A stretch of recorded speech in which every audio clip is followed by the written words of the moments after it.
I told you it was a long section, is Germany.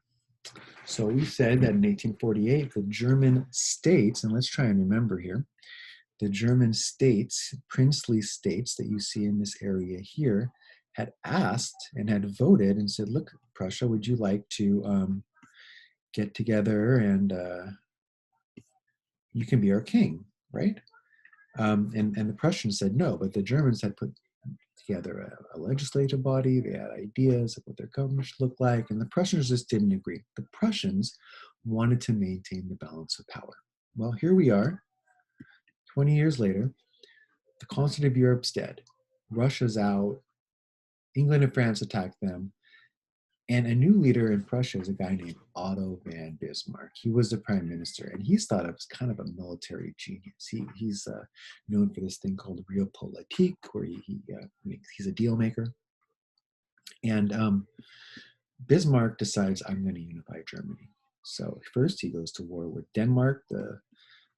Denmark is this little country up here. He finds a way to go to war with them. They're easy. He defeats them. And he takes this lower part of Denmark that you kind of see hanging out here into the water.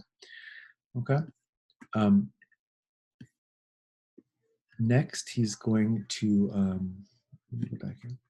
Next, he's going to go to war with Austria, and he finds a way to get Austria to attack him and start a war with him. He beats Austria pretty easily. And then, remember, this is when Italy gets Venice, okay? And really, this was set up behind the scenes. This is the beginning of an Italian and German friendship that will last through World War I and World War II. That's right. Think about Mussolini and Hitler. This alliance is going to begin right here, okay? And there are long connections, deep, deep connections to what we're studying today. Because now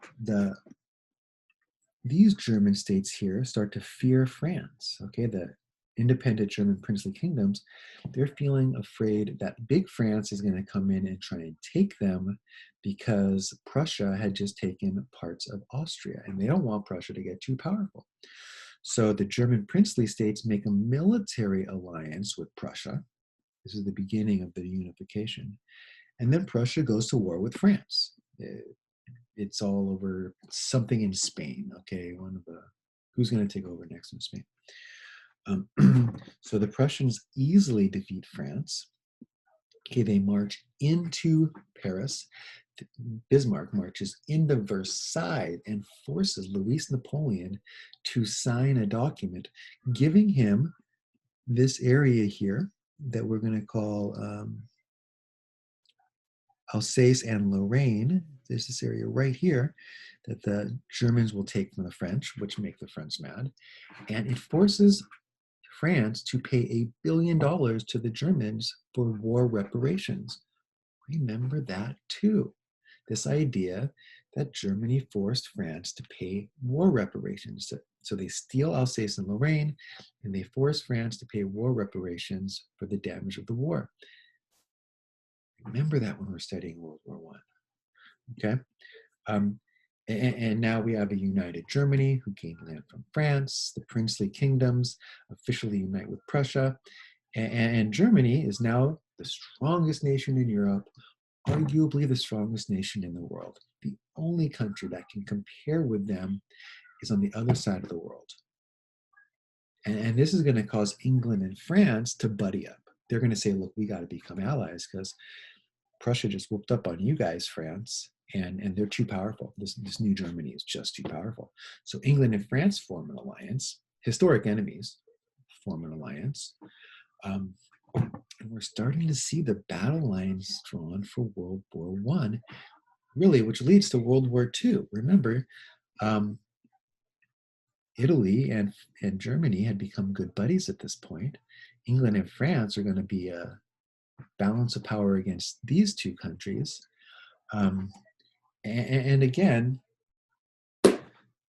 Europe went from 5 countries in the balance of power in the Congress of Vienna, all the way to the split of this balance of power in the Crimean Wars.